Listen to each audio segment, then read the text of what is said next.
I've been thinking about why it is that luxury entrepreneurs struggle. And I've analyzed this many different ways over the years. I've dealt with so many entrepreneurs over the years, and there are many different ways to look at it. You hear lots of things, you see lots of things, and there are many different ways to analyze it, and of course I have over the years. But I think if you were to summarize the main issue that happens when it comes to entrepreneurship, and frankly, entrepreneurship of any kind, not only luxury entrepreneurs, but entrepreneurs of any kind, it's this notion of being disconnected from what you're doing. That there's so much going on, so much work, there's so much internal noise that you're not always able to remember the basics of what you're doing. And so you get caught up in social media for social media's sake. You get caught up in the product for product's sake. You get caught up in these things, not realizing that you're essentially connecting with people you know and connecting with people you don't know, taking them through a sales cycle, whether it's 5 minutes or 5 weeks, and closing and getting cash in the bank. That's really what you're doing. And lots of things get in the way of making that happen. Lots of things get in the way of making that happen, including a lack of creativity about how to make it happen, fear about trying to make it happen, doubt about your ability to make it happen, questioning steps that you've taken in the attempt to make it happen. But essentially, that's all you're doing, is finding people either within your universe or outside of it, introducing them to what you do, getting them excited about what you have to offer, bringing them in the fold, closing the deal, and getting cash. First of all, when you think of that process, most people underestimate what it takes to make that happen consistently.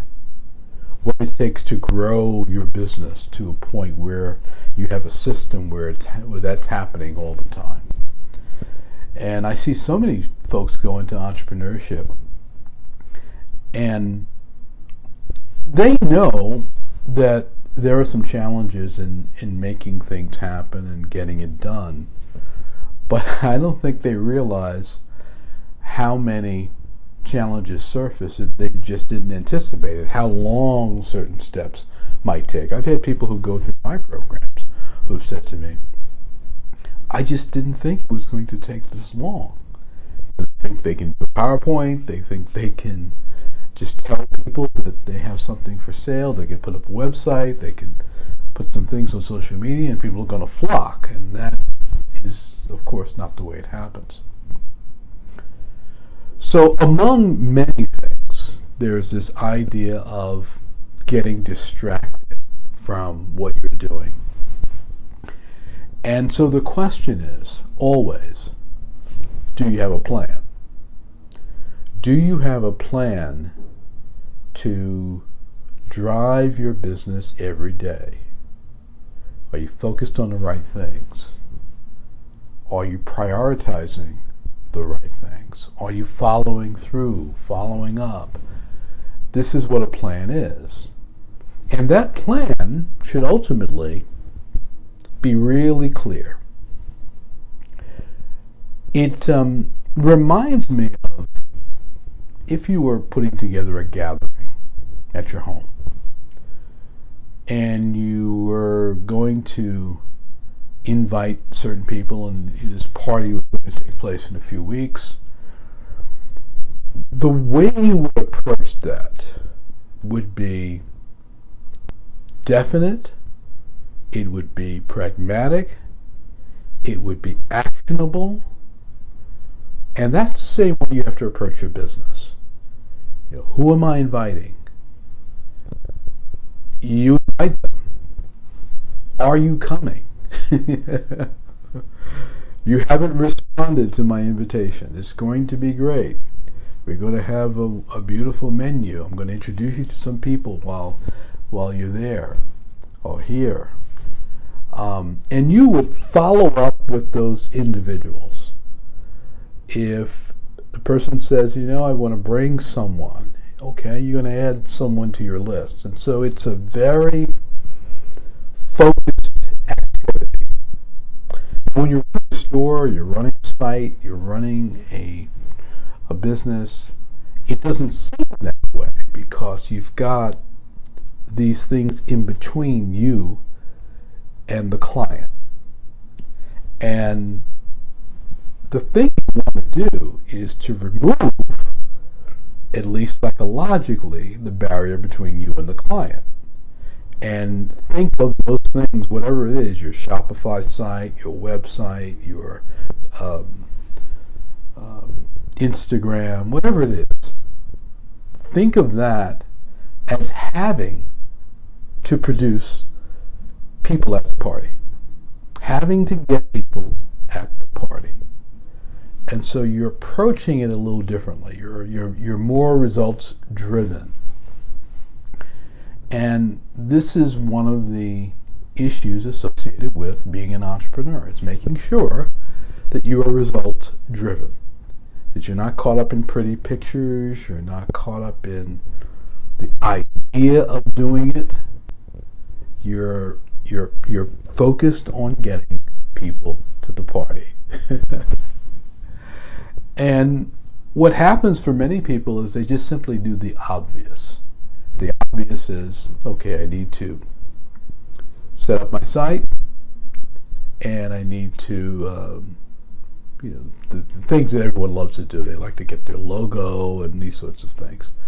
Well, that's not a business. Business is associated with people, getting these people together. So where are you going to get these people? You're going to do some list building. You're going to get some referrals. You're going to do some marketing. Of course, marketing includes more than social media. I hope you are reminded of that and aware of that. You're going to write some great copy.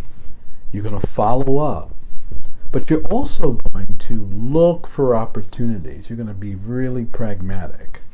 You're going to combine sophisticated, systematic, maybe even technology-driven marketing with some pragmatic marketing. You hear someone mentioned on television as being profiled. Wow, that'd be a good client for me. You drive by a store. This would be a good client for me. You remember you haven't spoken to someone in a while. You call them up and you say, do you know that I've been selling our recipe that you love so much? And so the pragmatic side is you're looking for opportunities all the time. Until your business gets to a point where it is systematic, you have to think of it in these terms. Now, hopefully, you will continue to think of it in these terms. But this is the kind of thing you have to do. Now, most important,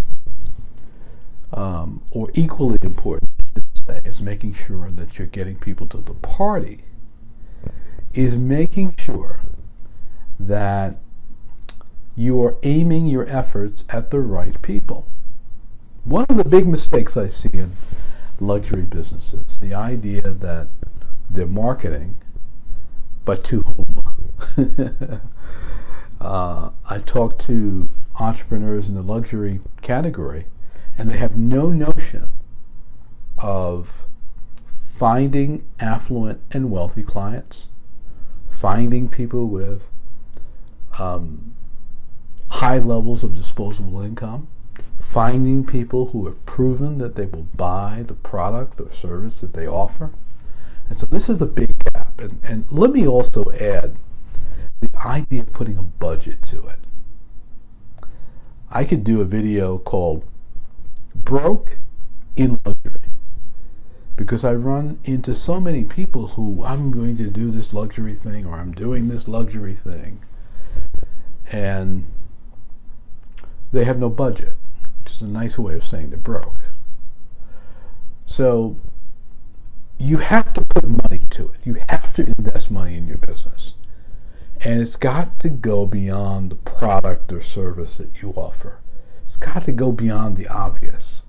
It's got to go into these other areas, including being educated about what you're doing and continually educated about what you're doing with companies like mine, Taylor Insight.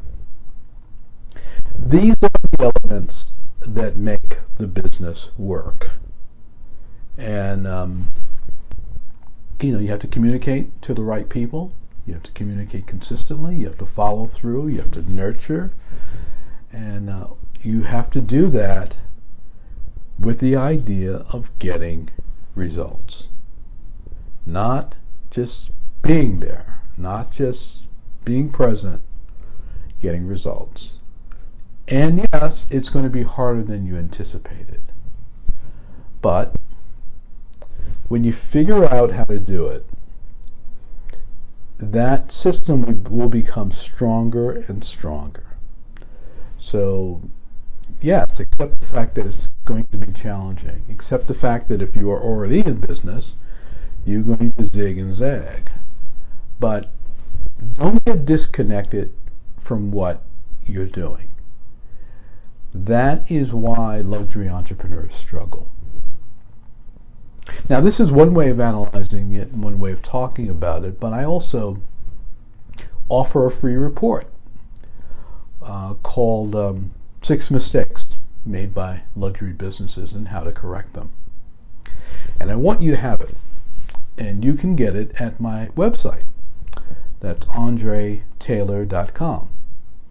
ANDRETAYLOR.com. It's a free download.